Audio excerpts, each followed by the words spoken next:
Welcome to another episode of the Franklin Factor. I'm Sarah Franklin Savard, co-owner of the Franklin team. And today we're joined by my father, Jimmy Franklin, founder of the Franklin team, and Cole Watkins, who him and his wife, Kelly, own the Bridge Group. And they are one of the most respected teams in the industry. And we're so excited to dive in about, starting a team, what their journey has been through brokerages and where they are, how they've grown over the last several years and where they're going. I am so excited. I'm excited to be here. Yeah, the Godfather. That's Jimmy's nickname here in the Houston area, the Godfather of real estate. I've been looking forward to this since you invited me on the podcast. I don't know if you remember this, but I think our first time we actually met, I've been following the content you and Kelly had been putting out. It was so impressive. And but I think the first time we actually met was in the parking lot here at the grand opening. Was it really? Yeah. Wow. You guys had come to the grand opening, and of course there was already talk that between us saying, hey, we should probably try to get these guys to come over to our group.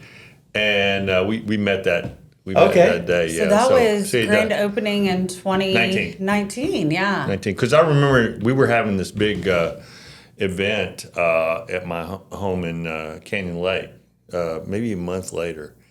And I invited you guys to come. Of course, there's no way you could do it. It was like, oh yeah, sure. I'm just going to drop what we're doing and head to the hill country. But so that's why I remember it was 19, and then we did it in October of the party, the anniversary party. Yeah, yes, the EXP anniversary party. Yeah, for our group. So that was 2019. So let's kind of go back a little bit and hear about your origin story, because obviously a lot of agents who have turned into team leads, it all started as being an agent, right? Mm-hmm. You and Kelly were agents. Tell us a little bit about when y'all got into the business, got licensed, and then kind of the journey into a team. Yeah, I'll start off by saying I think that most team leads shouldn't be team leads. I think that they think that it's there's an evolution, or they think about entrepreneurship as American dream career path, right? Mm-hmm. Okay, I'm going to get my degree. I'm going to go I'm going to intern for someone. I'm going to work for someone. I'm going to be a manager. I'm going to be a boss. I'm going to own the company, whatever, right? Mm-hmm. It's not a ladder like that. And so, I know top producing agents that are smoking team lead. We interviewed Cody Weitzel the other day on a webinar. He will make $2 million this year. Agent on a team. Wow. On Dustin Runyon's team. Absolutely incredible. And what he shared was pretty cool, because it was exactly what we're teaching our agents. So wow. They were looking around the room. They're like, oh, wow, that's great. I was like, I've been telling you that until I blew in the face, right? But yep. I think that most team leads should not be team leads. They should be agents either on a team or solo producing for themselves, because I got to be a team lead because I was interested in leadership. Mm-hmm. That was, and that's a part of it, right, of the title. Mm-hmm. So I think that, Kelly and I, we came from a leadership background. We worked in ministry, nonprofit way before we were in real estate. And I knew that whenever I got my license, I was like, whenever I get really, really good at this, I just want to lead other agents doing it.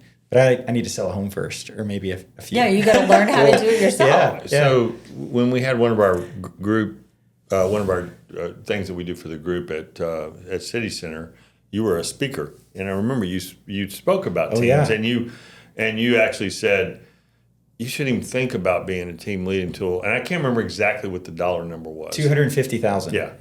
Yeah.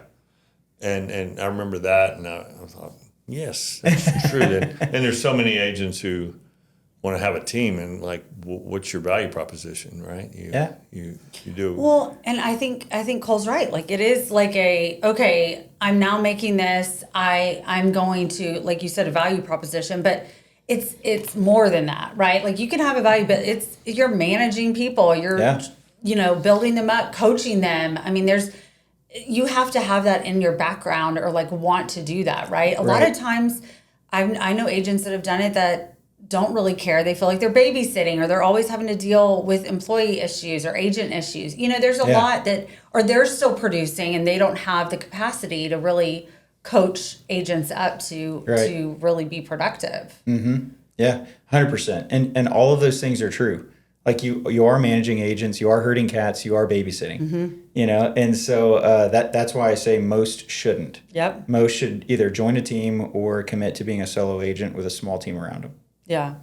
But I guess to answer your question, we started almost 11 years ago now. Kelly and we got our license on the same day. I quit my job 2 weeks before we took our test. I was in oil and gas, and I just said, I know myself.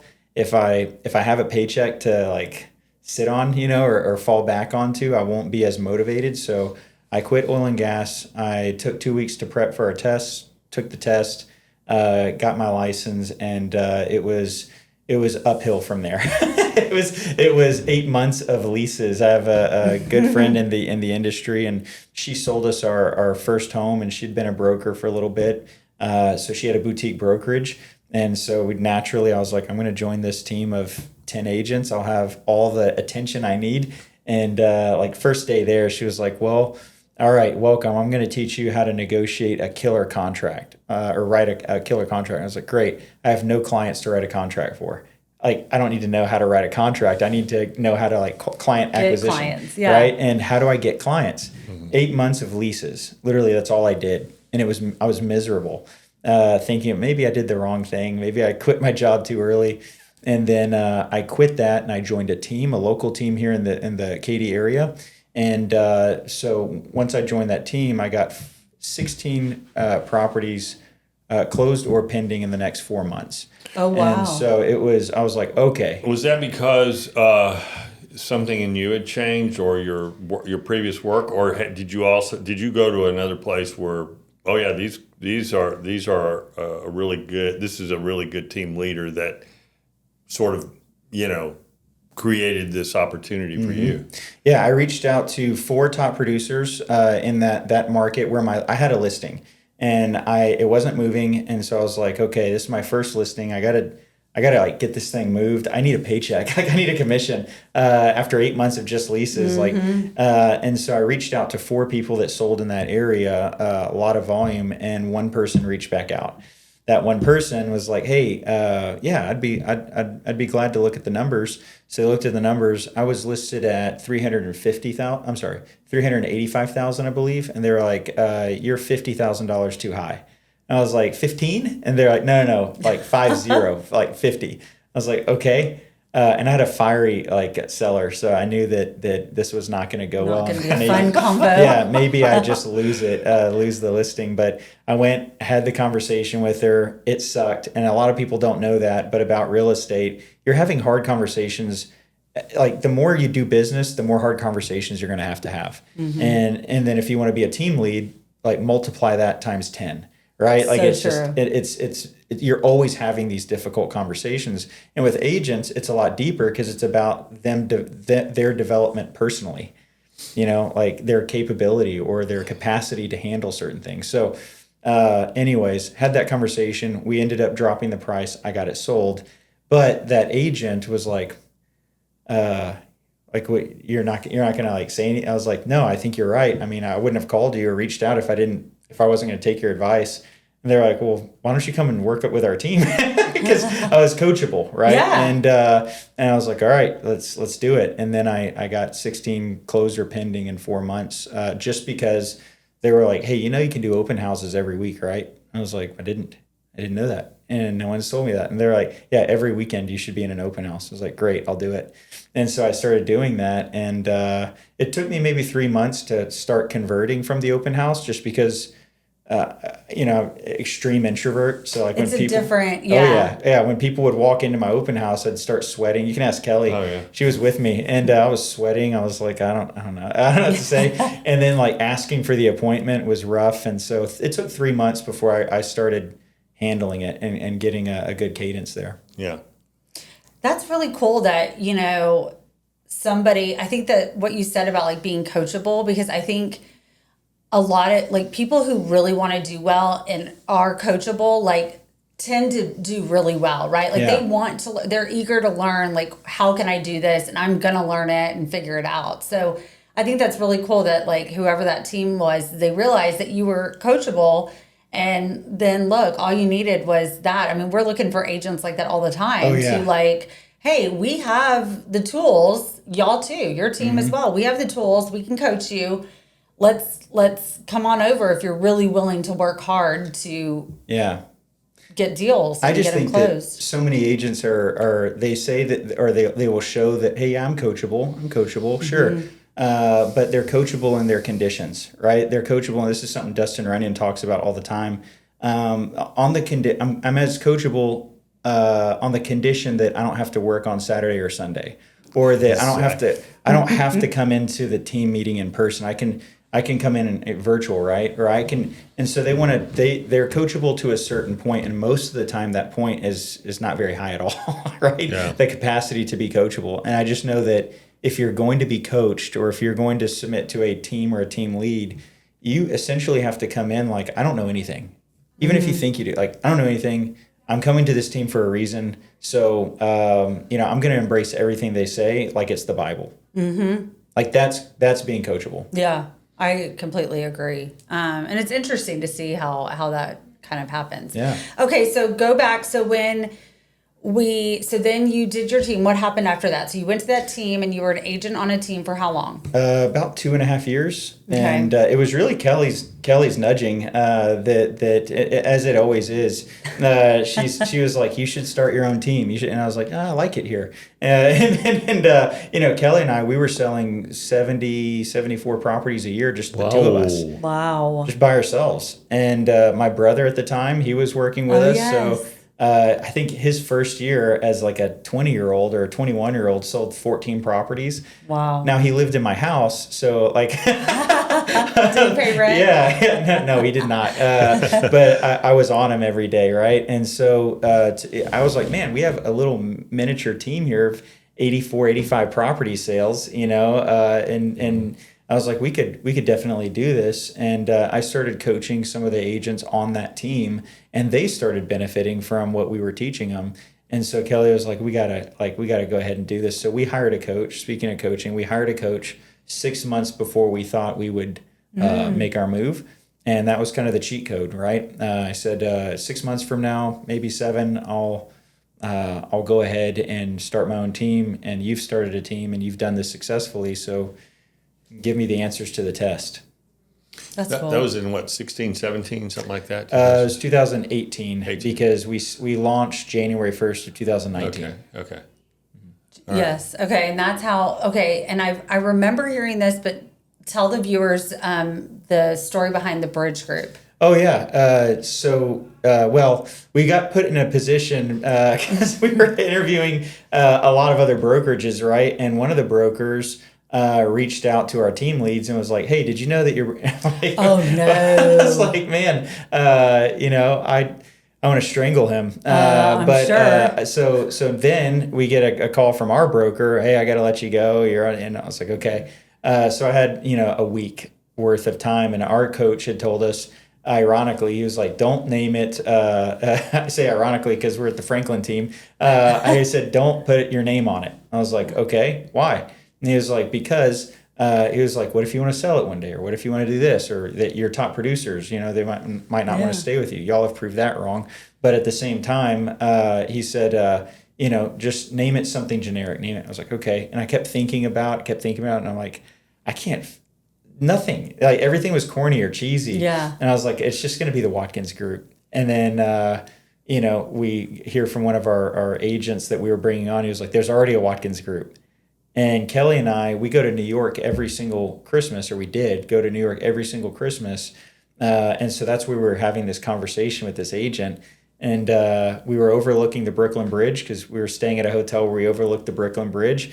And I said, what about the Bridge Group? Because we're connecting buyers and sellers and hopefully agents with their career, right, for the rest of their life. And they're like, I don't hate it. That sounds good. And so we started drawing up on a napkin, right, logos, and Nick started drawing stuff up in Photoshop, and that was it, the Bridge Group. It's a good name. Yeah. I love it. To your point about, selling it, one of the first things that happened when they were purchasing my team was they asked me if I could just get rid of my first name. Really? Did we ask? I think we just told you. No, they said, "Hey, what do you think about that?" And I go, "I don't care. I'm out. I'm out, man." Yeah. Well, luckily, it's the same make you last name. famous. Yeah. No, and I say ironically too, because the coach that gave me that advice started his own coaching company. He was with Tom Ferry again, and then he started his own coaching company as the Rod Moser Group, right? Coaching group, which Rod Moser. He didn't even use his own advice. No, he didn't. But, fantastic, and when I think of our first coach ever, I refer to him a ton because he taught me pretty much not just how to be a good team lead, but how to be a great agent. And now I pass a lot of that on to our agents, but I just thought it was funny that he said, "Don't do that," and then he did it. He probably ran into the same problem I did, just nothing good Coming enough. up with something that didn't sound cheesy. Yeah. I could see that. Yeah.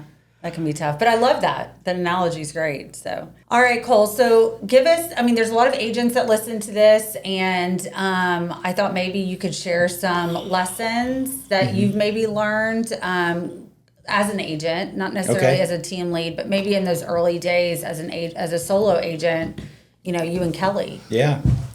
Do you have any that come to mind? Yeah, a ton. Okay. It is, we have we'll be far done with it by the time this comes out, but we have a webinar this Thursday on follow-up. And again, my wife nudging me in the very beginning of my real estate career, I ignored the 3 things that actually made me money, and I tried to supplement that with things that do not make you money, right? And so you have income producing activities and non-income producing activities. I always hedge towards the non-income producing activities because there's no rejection involved with those, right? The only thing that pays you involves rejection, which is sales and talking to people. So conversations, right? Follow-up, setting appointments, and then converting those appointments to clients. That's the only thing we get paid for. And teams like the Franklin team, teams like the Bridge Group, we kind of set everything up to where we take care of the back end of everything, and the agents need to take care of the front end of everything, right? We have the tech stacks, the TCs, we have all this stuff. All they have to do, and all I needed to do at that time, was have conversations, set appointments, and convert. That's it. And so Kelly, I got the setting, the open houses and stuff. The conversations I was having tons of conversations, but my follow-up sucked. And so Kelly knew that and saw that, and she was like, "Yeah, you're converting 1 or 2, but you could be converting so much more." I'm like, "Thanks." And and she was like, "Here," and she gave me. It was by Tim Ferriss. I don't know, something like that. Maybe it wasn't Tim Ferriss. It was him and his wife, who are real estate agents on a podcast. Yes, and they did Harris. There you go. I think it's Harris. Yes. They put out a 4-part series on relentless follow-up, and I listened to that over and over and over, and that changed my career path. Number one, that was one thing that really changed my career path, and number 2 was getting in front of my calendar every week or every weekend and every day, and managing my time. We were just talking about that before, but now I'm a stickler for where every minute is spent. Yes, yeah. Well, I think that's so great, because thinking about that as far as focusing on those activities that make you money is a really good way, because we can get so distracted in this career. Doing so many other things, and you get comfortable doing the other things. You really need to, if you're that kind of person that doesn't want rejection, well, then you either need to overcome that or maybe do a different career. Yeah. There's going to be rejection. Yep, 100%. And if, not talking bad about it, but there are a lot of teams out there that do the Zillow Flex and everything else, and you can do that without near as much rejection, but you still have to make the call, and you still have to sell your service, and you still have to get them to the house, right?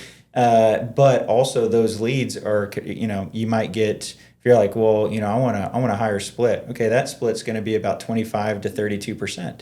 Yeah. That you're going to get. And it just, in reality, talking about numbers, which is way less than what you would get on a full service team. Exactly. Yeah. Cole, when you decided you were going to leave the other brokerage or the other team and join and start your team, you had a couple agents in mind that came over. What were some of the first things that you realized that you had to do? What was your value proposition? I mean, at that time, my value proposition was just high volume sales, and I knew how to do it, and I had leads that I could just naturally drum up, and I needed help with, right, servicing them. But looking back on that, I knew how to train agents on what to do. I was horrible, and I still am working on training agents why they need to be doing it. And I think that was something. I was just at Alex Cheplak's house in Vegas a couple weeks ago, and that was one of the main takeaways for me, is that I have not been doing a very good job at teaching them why. Like, why is this important? Why? Like, if you don't do this, this is the outcome, right? And we'll be talking about this in 3 months. So I was just a really good, in the classroom teacher, and then also I had enough time, and it's very important to me now, so I still make enough time to do open houses with agents, for them to go on listing appointments with me. I've seen that. I love that. And so That's for pretty me, impressive. well, I mean, that's the best way to learn. And it's hands-on training, right? Yeah. Like on-the-job training with you, with the team lead. Yeah. I can't say that our team really has that. Andrew and I are not going on appointments, right? Sure. Like, we have other people in place. That's what I was saying to you earlier. Like, I don't know how you do all the stuff you're doing. We have a sales manager that does that and goes on those appointments and stuff. But I really love that. And our value proposition does change over time, right? Sure, like, 100%. so as we start, just like how you started, there was a lot of leads, and we're getting good business, and we need somebody to handle it. Otherwise, we're going to bury ourselves, Right. you know? And then it's okay, building up. Let's start recruiting agents. We've got a good value proposition, and obviously now you've got, because you're able to coach, and really, I mean, the agents that have come that weren't doing really well production have just really done amazing. Yeah. So, and I have to think that's how many agents coaching. do you have now? We have around 60, depending on the day of the week, I guess. That's about us. We're at 60. That's awesome. We have about 60, but the thing is every now and then, I mean, you need to cull some out, and you have about 5 or 7 that you let go, and then you bring on 4 the next week. So that's kind of, y'all know what that You got Yes. a goal? like, yeah. You got a higher goal on this? Yeah, I want to have 83 on at the end of this year. If I could quit letting go of agents, then it would help me hit 83. But then I want 83 agents that are about it, and that are willing to produce. Letting go of agents is just part of the deal. Yeah. It's inevitable, and as people come in, and I'm sure you have this philosophy of firing pretty quickly, right? Or getting rid of relatively quickly. Now I do, right? yeah. If we're going to talk, and I know you want to talk about lessons, that's going to be one that I talk about, along with thinking everyone should be another Cole.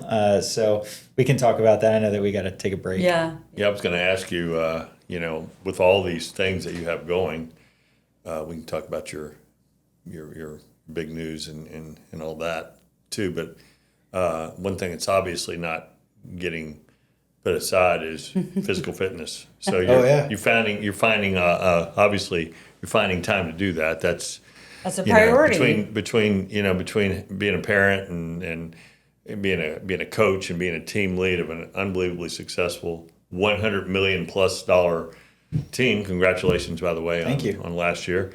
You're obviously getting into the gym. So Yeah, no, and I think that I look at agents that even agents we recently let go, that they refuse to have the necessary amount of conversations they need to move the needle on their goals. But I will see them at ordering bottle service, or at the soccer games, or at like whatever else, and they're living like it's 1999, right? Like there's a party every single day, and they've replaced inspiration for entertainment, right? And so they're just chasing that.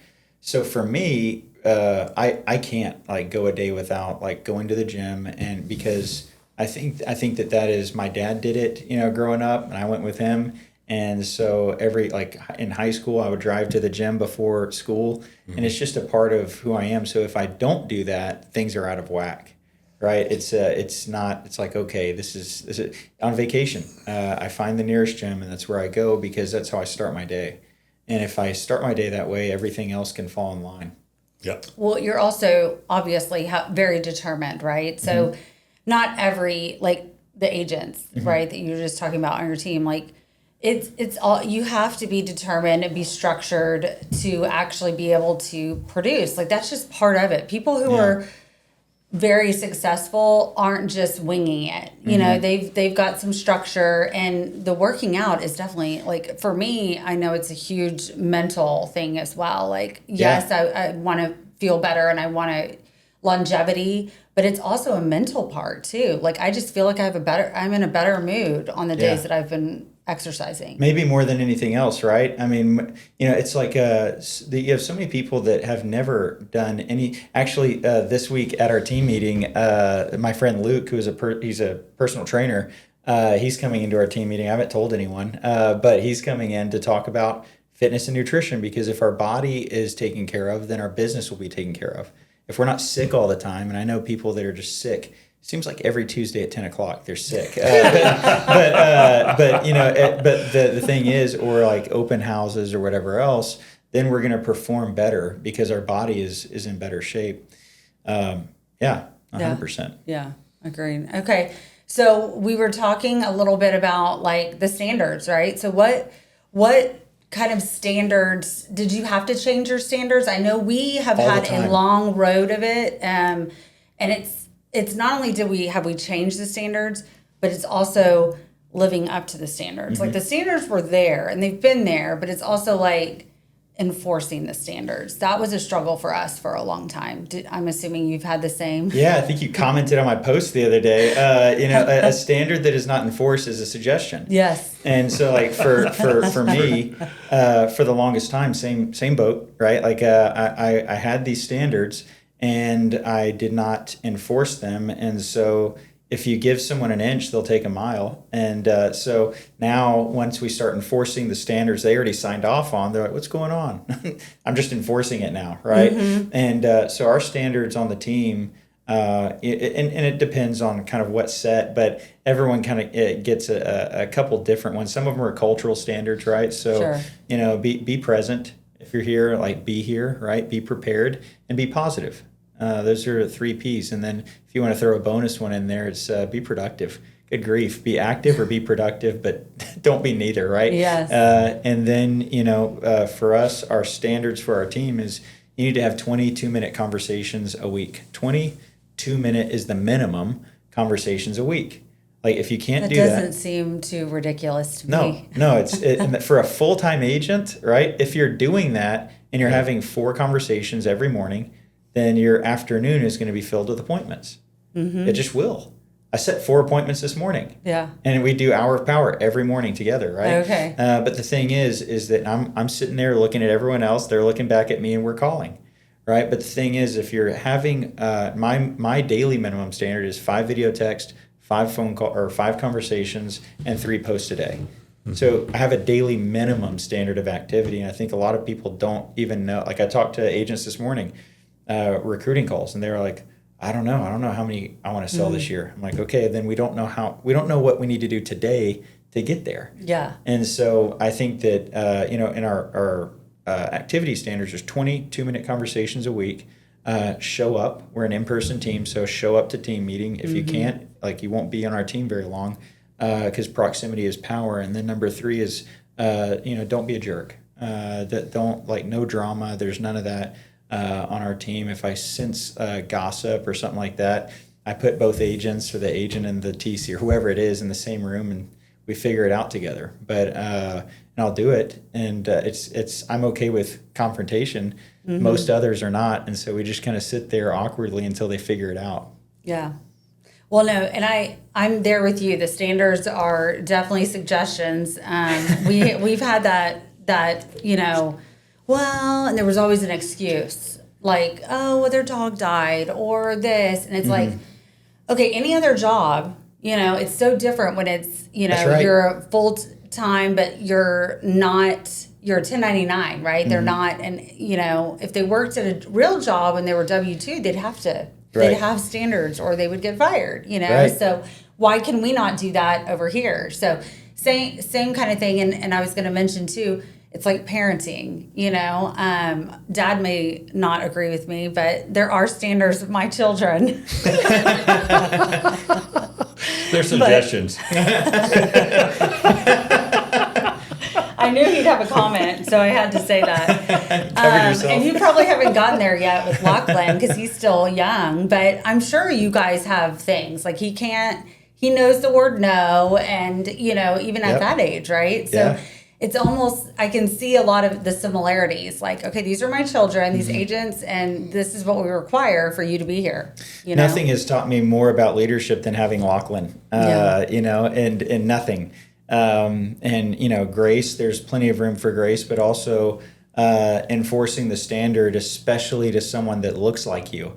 A miniature you and your wife is difficult. But what I learned was that John Cheplak says it all the time. Accountability is the highest form of love.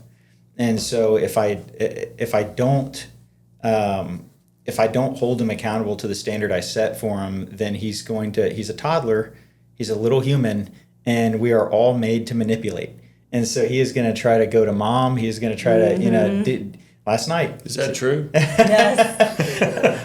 Last night I said, stop jumping on the couch. He did not listen, and I was too tired to get up and correct him, but he corrected himself.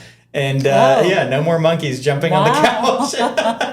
But it is, and I've learned that. But also with our agents, if I don't enforce the standard, then I have to ask myself: do I care more about self-preservation, or do I care more about what I said I cared about, which is their progress?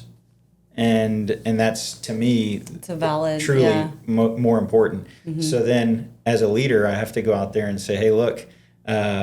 You're being an idiot here. Let's sit down and talk about this. You have to have the harsh conversation sometimes, right? One of the things that the Franklin team has, and not me, but Sarah and Andrew's team, and I haven't heard us talk about it, but I know it's probably one of your core values is owning it, which goes along with not being a jerk. I think is this constant. This society that we have of just making excuses. It's never my fault and everything. And so I've always been like, I screwed up, man.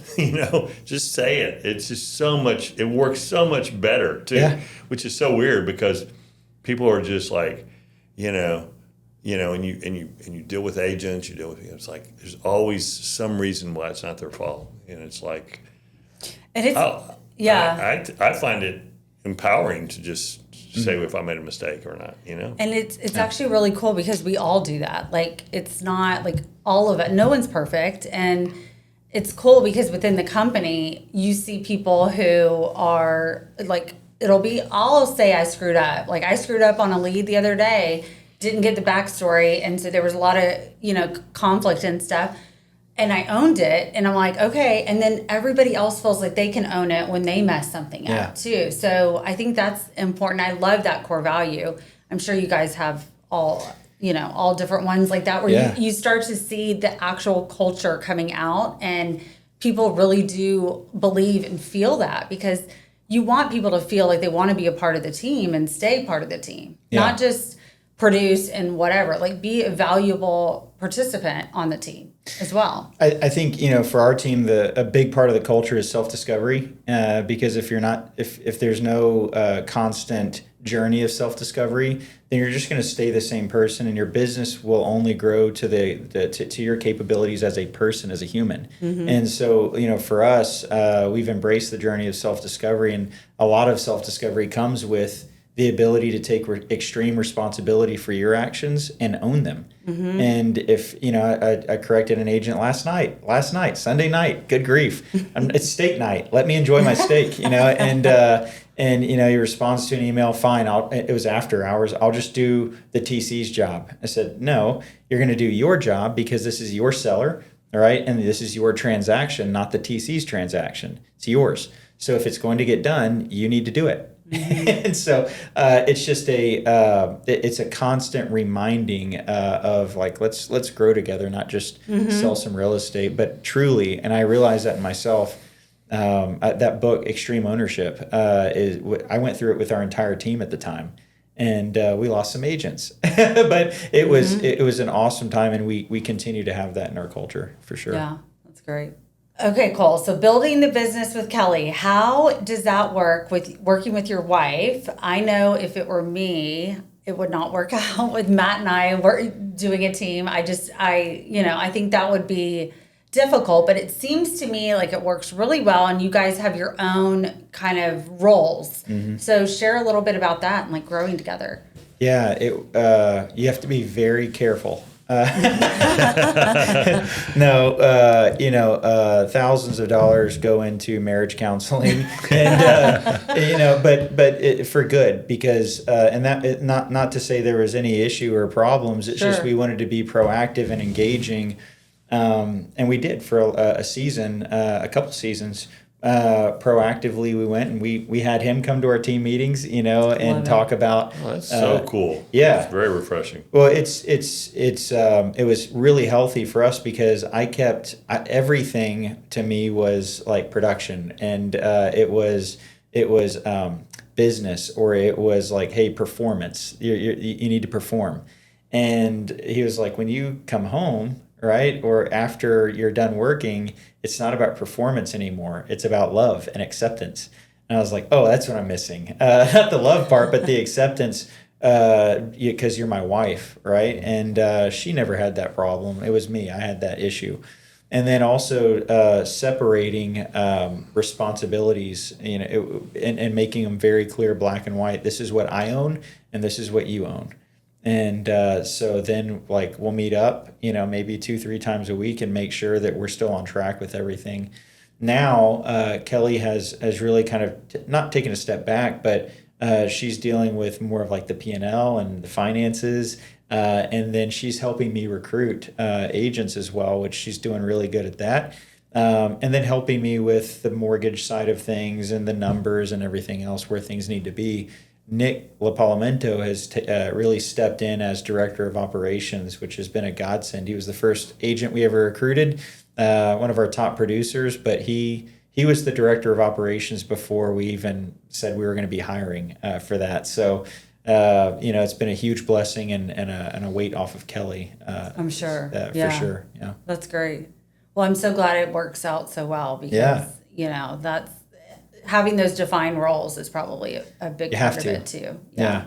Okay, so one of the things that you had mentioned before was like maybe lessons I had learned and like while building the team, maybe mistakes that could be someone else's lesson. And one of the biggest ones, and I went through so many coaches, and they were like, all right, well, what do you want to do, right? Our discovery call, what do you want to do? And I was like, I want to have like a team of like 10 to 12 Navy SEAL type agents, and we just go and crush it. Like we're selling, 20, 30, 40 homes each a year. And they're like, great, well, let's build that out, right? And that everyone kind of went along with it until John Cheplak. I hired John, and he was like, yeah, you can't do that. I was like, what? And he was like, well, I mean, have you done it? And I'm like, no. And he's like, it can't be done. Like, it shouldn't be done, and it can't be done. He was like, it shouldn't be done because if you do 10 to 12 Navy SEAL, like, let's just say you get that going, they're like going to leave you. Yeah. And when one leaves, they're not going to leave by themselves, especially a group of tight-knit Navy SEAL type. They're going to go in 2 or 3 or maybe even 4. So name a company that has taken a 30 to 40% hit and is still alive, still going. And I was like, really fair point. Yeah, I was kind of concerned. Yeah, I was like, okay. I think those people do come along, Absolutely. and then they leave, right? Yep. I mean, we've had, Shelly and Chris. Right. Yeah. That's great. That's great. That's amazing, and you're proud of them, and it's going to happen. But you're right. You can't have all of them. Well, first of all, there's not that many of them that exist. That's right. Yeah, they're few and far between. But the answer to it was, he was like, if you want that, you need 70 agents. Mm-hmm. I was like, oh, okay. All right. So now I need to recruit 70 agents to have 10 or 12 Navy SEAL type agents. So with the 65 that you have now, right? That's 65. How many are that person or can be that person? Well, I mean, can be. I mean, we're right there at that 10 to 12. Are right now about 8. 8 are like crushing it right now. Yeah. And then, that one year they just knock it out of the park. The next year, you have family stuff happen or sickness or whatever it is. But so they kind of rotate. But at the same time, we have about 8 that are truly crushing those numbers. And then we have, which I think that you might have heard about Charlie. Charlie is an agent on our team, and once this goes out, will probably be public that we're doing a lot more commercial on the Bridge Group. So we're going to start an entire other I knew that. Yeah. division. I Yeah, didn't know that. That's awesome. And I do awesome. know Charlie. I'm real proud of her. I'm so glad she ended up with you. yeah. I didn't know she was going to do commercial. That's great. Well, she just started doing it. It was like Nick doing the director of operations. She's like, hey, I got like 62 million closed and pending. And I'm like, great. She just finds business too. I mean, she finds it all over the state. Yeah, she really does, and it's big stuff. It's weird stuff. It's all big, and she's not afraid of it. And so she came to me talking about that, and I was like, man, Grant Johnson out of Minnesota. We were talking about it at a Cheplak event last year, and he was like, you need to start commercial in your team. And I was like, I'll think about it, but like I'm not a commercial agent. He was like, neither am I. And so he's been killing it, crushing it with commercial and residential, and so. If we look at the numbers, this year, I mean, it would be very difficult. She would have to do something terribly wrong to not hit about 80 million at the end of this year in commercial. That's wow, unbelievable. that's amazing. Of course, and if we're going to do a little plug for our brokerage, but what better place to be than a place that really doesn't take any of your commission. Yeah. Yeah, no. And I called Karen. I was like, hey, how does this work? She was like, nothing. Just keep doing what you're doing. I was like, okay, all right. Okay. I mean, that's part of the industry. That's part of that industry. It's like, well, you've got to give half of your money to a brokerage. Well, what do they do? Yeah. Nothing. They have a sign on the Not near as much as residential. They don't. They don't do near as much as residential. I mean, they have the flyers and but they're like, we do that. And we do far more marketing. And that was Grant Johnson's point was we do so much more. We could bring so much value in marketing to the commercial industry. And I'm not going to sit here and act like I know a whole lot about the commercial industry. I know about marketing and sales and systems. And so we can step into it with our knowledge and do pretty good. So was she self-taught, or did she kind of, so we have a commercial side, but we've got, Jason Franklin that has like the background, and he's teaching some of the agents that have shown an interest. Yeah. But we've always been kind of like you, like we hired it for when we had our building and all of that. We just don't really know it.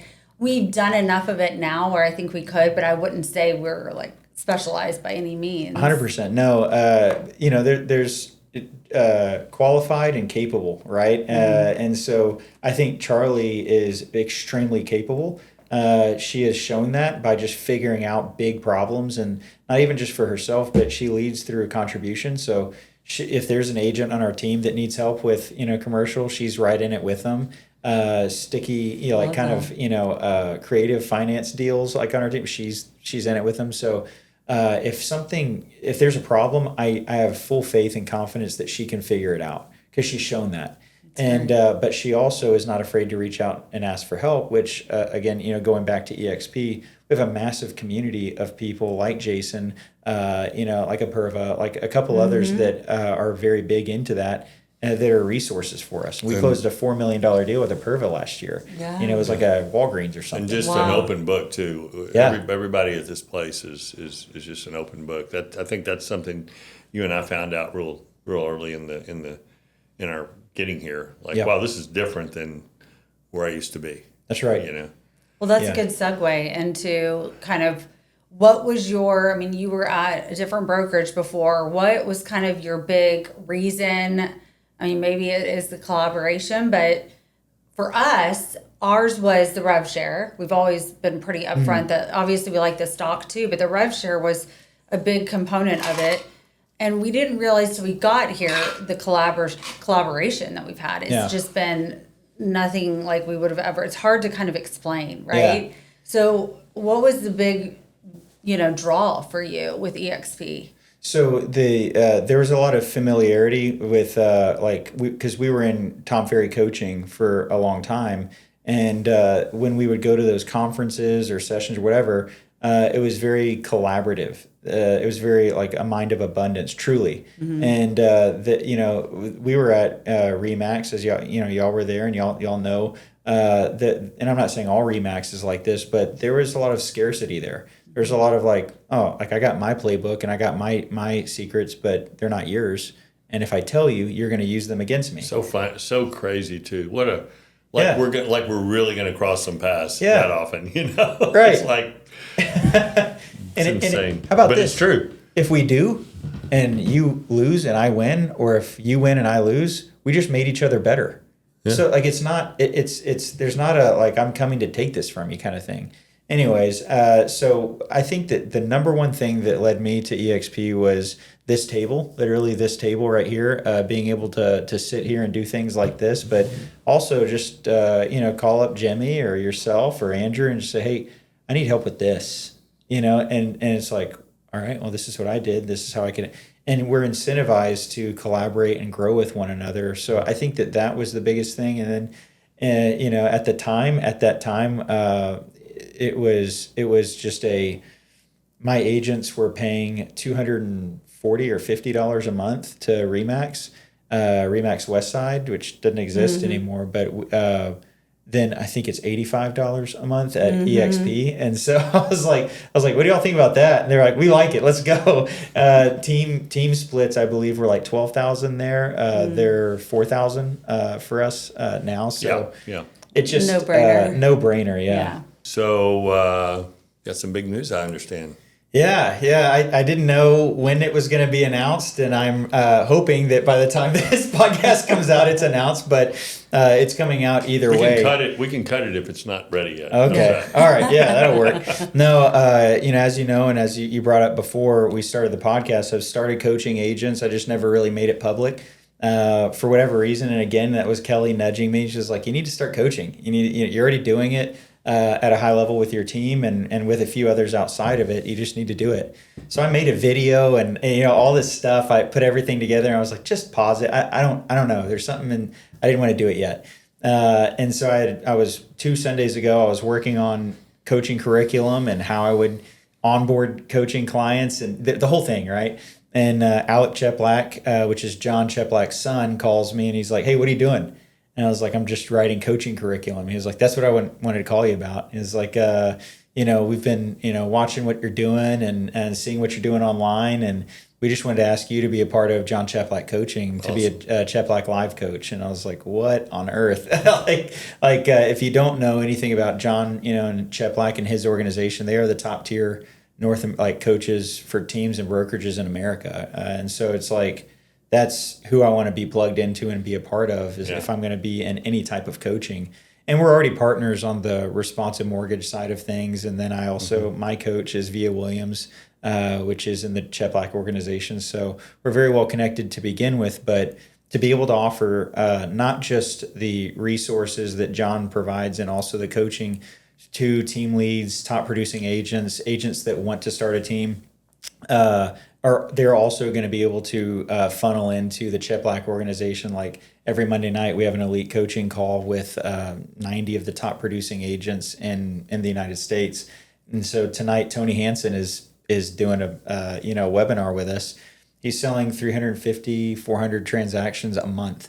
And so it's like, all right, I want to learn from him. Wow. And everyone that I get to coach with or coaches with me gets to be in that room. So it's not just our one-on-ones every week. It's also the environment and the collaboration that comes with it. That's awesome. Yeah, that's so cool.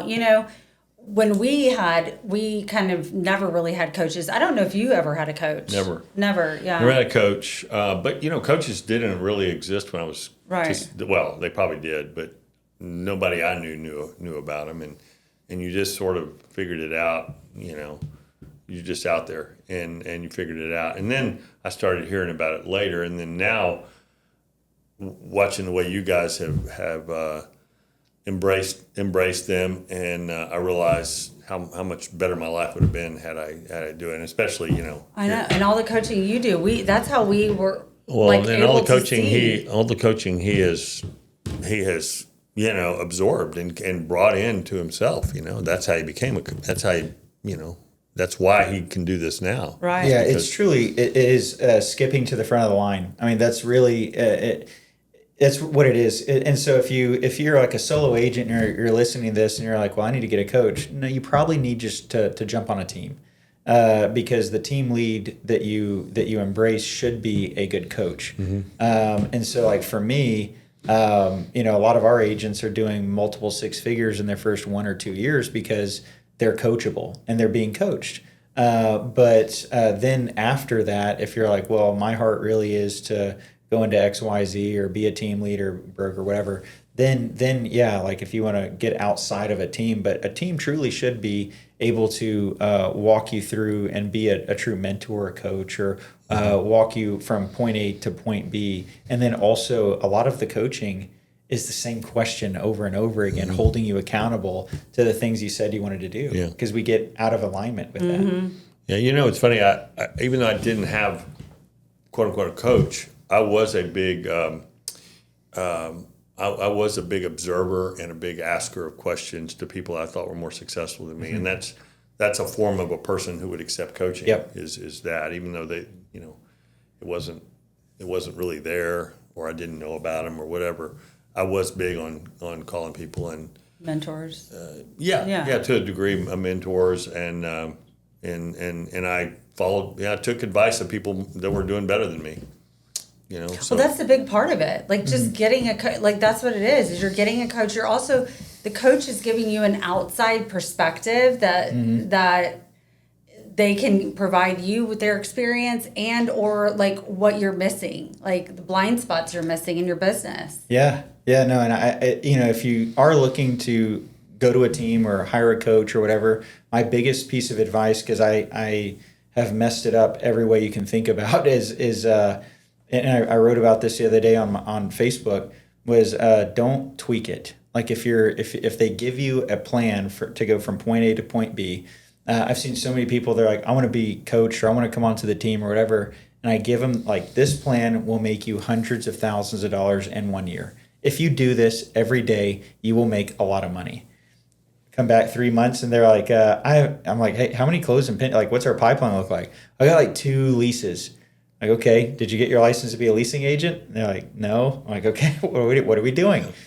What are we doing with the plan I gave you? Well, I did this and I adjusted the script here. Don't put your own spin on it, because your own spin is keeping you where you're at, right? Like, don't tweak it. Just do exactly what is said. And so many people, Americans especially, like we have a hard time embracing like just being coached and told what to do. We feel like, oh, you're micromanaging me. I'm going to micromanage you until your bank account is fuller than it's ever been. How about that? But if you don't like that, if you don't like money, then don't do it. Yeah. Because it won for me, it won for everyone at this table, right? Yeah. So just quit questioning it. Yep. But I love that. Congratulations on the coaching. That's so awesome. It's such fun news for us to hear today. Yeah, so cool. Well, thank you. I'm glad I was able to share it the first time publicly here. Yeah. Well, great. So I think I wanted to just kind of wrap up. So glad to have you today, Cole. Tell Kelly hello. I will. Sorry. We'll have to have her on another time just so we can get her opinion too. There we go.